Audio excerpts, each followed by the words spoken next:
2021 has been a year of rebuilding. With the pandemic still ongoing, vaccines becoming available, and live shows slowly starting to return, the music industry made some big changes this year. So today I'm sharing some of the trends in 2021 in music with my thoughts as to what might be coming in 2022 so that you can stay at the top of your game. So let's blast off and get started. JM in your universe. Konnichiwa friends, I'm Jonathan Miller and welcome back to Jonathan Miller Music, where we help each other become better artists. I make pop music and every Wednesday on this channel I'm helping others take their music to level 2. If that sounds good, consider subscribing and ringing the notification bell, maybe giving this video a like and sharing it with a friend. If not, what if I said I'm gonna mix up my content in 2022? See, now you're intrigued, so you have to subscribe. Unless I'm lying, guess we'll find out. Subscribe!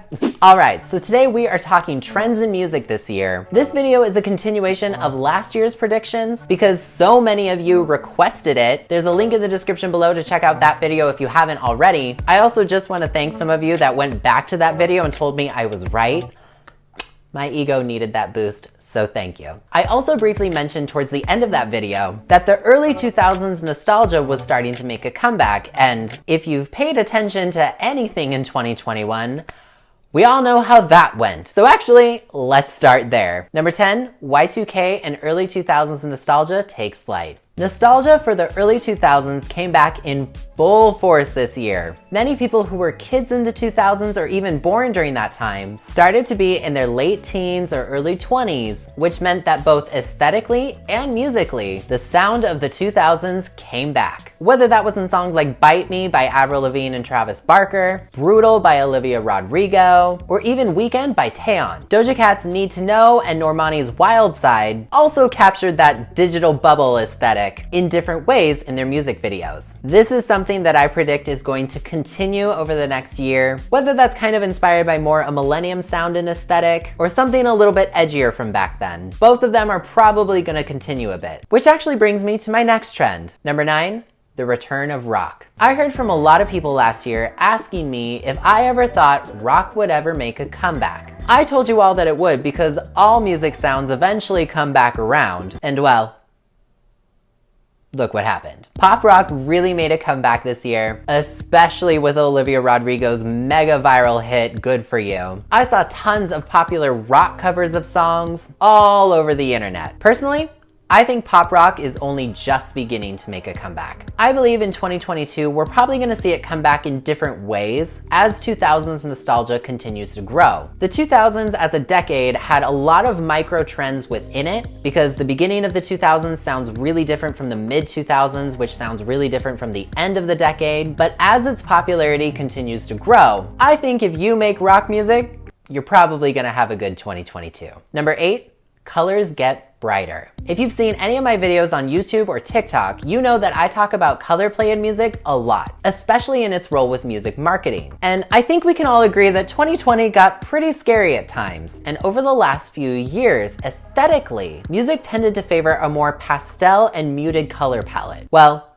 that changed this year. As the world began to kind of piece together how to move forward through the COVID-19 pandemic, people started to come back together. Therefore, artists and music started to reflect a brighter tone. People were craving happy music again, and also those bright, vibrant colors, such as the music videos for Butter by BTS, Up by Cardi B, Weekly's After School, Stacey's ASAP, and even Adele's Easy On Me transitioned from black and white to bright, vibrant colors. This is another thing that I do believe is gonna stick around in 2022, so if you like color, 2022 might be your year. Number 7, TikTok becomes a dominant force. Nearly every celebrity who wasn't on TikTok in 2020 joined in 2021. TikTok soared to over 1 billion active users this year, and record labels have taken notice. TikTok's ease of virality has benefited many indie artists and major label artists as well. In fact, many artists have actually come forward, like JoJo, Tinashe, even Adele, discussing how record labels aren't really letting artists release their music unless they can come up with a way to get their song to go viral on TikTok. It's been a very controversial discussion, which is likely to continue in 2022. But if you're not on TikTok or you don't take it seriously, it might be high time that you reconsider. As an an active creator over there myself with over 35,000 followers, I would recommend you sign up and take a look around. With the pandemic still kind of keeping people in their homes, albeit in a newer and adjusted capacity, TikTok is expected to continue to grow, which means you might want to start thinking about how to incorporate it into your music marketing plan. I have plenty of videos on that if you need help. Links in the description. Look at how well it's done for people like Taylor Swift, Bella Poarch, aespa, and many others. Like I said, as an active music creator over there myself, I can tell you that the app is also a lot of fun. So be thinking about that going forward. I know I am. Number 6, surprise drops are out. One thing we saw a decrease in this year was actually surprise drops of music. Now, I'm not talking the kind of surprise where you put up billboards with the word 30 on them and then an announcement about your first single coming. Looking at you, Adele. I'm talking like Taylor Swift style, surprise, my album's out. Get wrecked. With quarantines, limited travel, and overall population mental exhaustion, surprise drops like that really didn't happen as often as it might seem. There was always a little bit of warning. And you know what? People liked it. People liked having announcements that music was coming. They had time to prepare. Even though we did have some surprise drops, I myself did one back in July with my song I Heard You Hate My Voice, which actually resulted in my biggest Spotify play count ever. Thank you everyone who is streaming. I love you. Surprise drops, for the most part, became less and less common as the year ticked on. So if you've got a release planned for next year, you might want to experiment with this. There's no one size fits all to music marketing, but a little warning to your fans might just deliver the results that you're looking for. Number 5, songs get even shorter. While Taylor Swift certainly threw a curveball by sending a 10-minute song straight to number 1 on the Billboard Hot 100 recently, breaking so many records, on average, songs were getting shorter, dipping below the 3-minute mark quite often. Many of the year's most viral and popular songs were actually fairly short, and fans noticed. This included songs like Montero, Call Me By Your Name by Lil Nas X, Butter by BTS, Woman by Doja Cat, and many others. This trend has been steadily increasing over the last few years, which is why I originally predicted that it would continue, but it did kind of get to a point this year where a lot of fans were vocal at times about how it felt like half the song was missing. Short songs help artists get onto things like Spotify playlists. So like if your song is 2 minutes and 30 seconds, you could be getting about 4 plays for every 1 stream of Taylor Swift's All Too Well 10-minute version. Personally,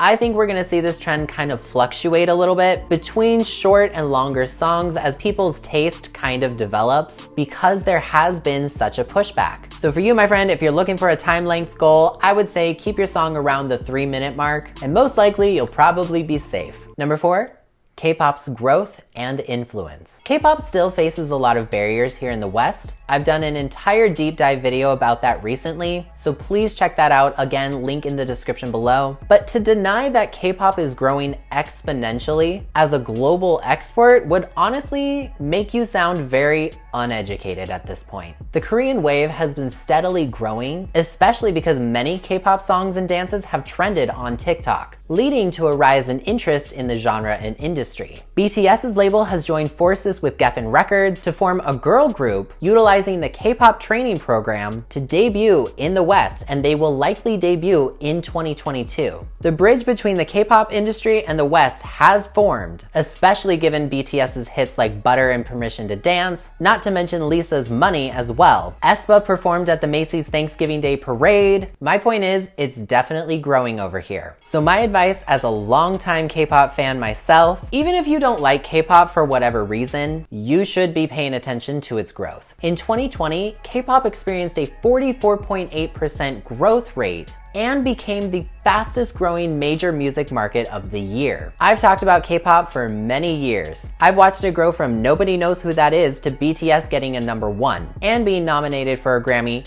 twice. I predict that we're gonna see a rise in choreography, showmanship, and song structure experimentation in the West because of that. I know I'm bold with this one, but in my honest opinion, like I said, if you don't like it, that's fine, but you should be paying attention. Number 3, music gets faster. In 2020, the average beats per minute of the top 20 songs of the year was 122 BPM, the highest it's been since 2009. And 2021 definitely continued that energy with hits across the board. People had emotions they needed to release. A change in presidency in the US also contributed to this because many marginalized individuals felt ever so slightly a little bit of relief for the first time in over 5 years or so. Our emotions and angst from the pandemic came out in dance pop, rap, hip hop, pop rock, and so much more. I believe this trend is definitely going to continue as people continue to crave upbeat music. So for your next release,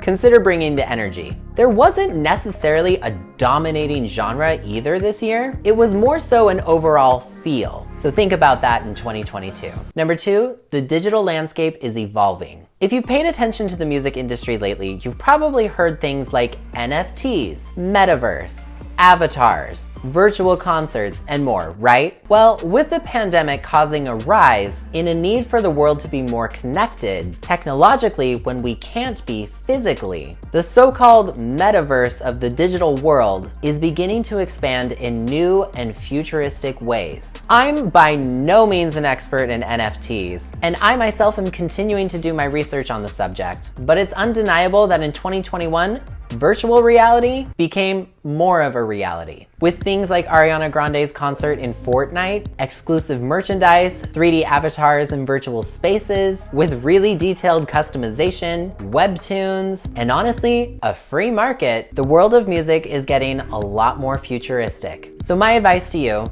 even if you don't understand, pay attention to these things. Educate yourself on what could be coming down the line, because I personally predict that this will continue to grow in one way or another. You don't have to agree with it or like it, but awareness of it could be your greatest asset next year. So think about that. I have one little bonus trend that I want to get into before we get into the top dog of the year, and that is increased pricing. Merchandise from your favorite artist got very expensive this year, and honestly is likely to continue because of the pandemic and inflation and a variety of other reasons as well, but mostly because of all the little trickle-down effects from the pandemic. So just wanted to make sure that was on your radar in case it isn't already. Be aware of that both as a music consumer and as a creator. Number 1, vinyl returns with a vengeance. The last trend I want to talk about with you today is how massively vinyl sales came back in 2021. Vinyl record sales grew to 94%, reaching $467 million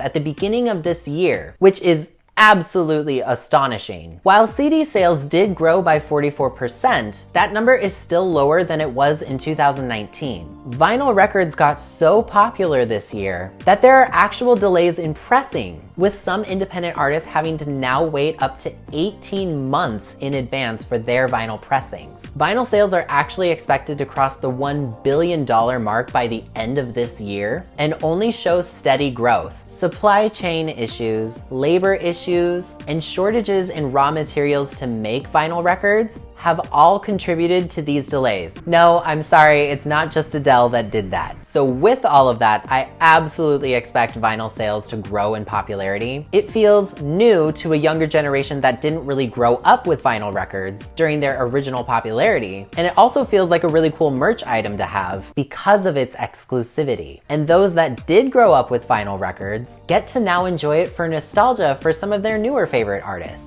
And so honestly, it's a big win-win. So as you look towards 2022, keep an eye on a potential run for vinyl for your music. Even if you have to wait a while, I know it's a big investment, so make sure you can do it financially, of course. But I wouldn't be surprised if, as the world gets more technical, music grows more physical. I guess we'll just have to wait to see what possibilities truly lie ahead in 2022. So those are my trend predictions for 2022 and a little recap as to what happened in 2021. Question of the video, what was your favorite music trend of 2021 and what do you think is gonna happen next year? And if it's already next year when you're watching this, how'd I do? Leave me a comment below letting me know. If you want to check out my video for 2021 or see any of my deep dive documentaries that I've done, I've left some links in the description below so you can check them out. But if you like me and like what I do, consider joining me on Patreon like Meg here and all these fantastic people to get all sorts of fun rewards, including access to my YouTube calendar to see what's coming to the channel. But as always, if you enjoyed this video, please leave a like on it and subscribe if you're new. I put out new videos every single Wednesday. Once again, I'm Jonathan Miller, and I will see you next time. See you later. I am a machine, not a robot, not an operation electronically. My messages are magnetic vibrations once upon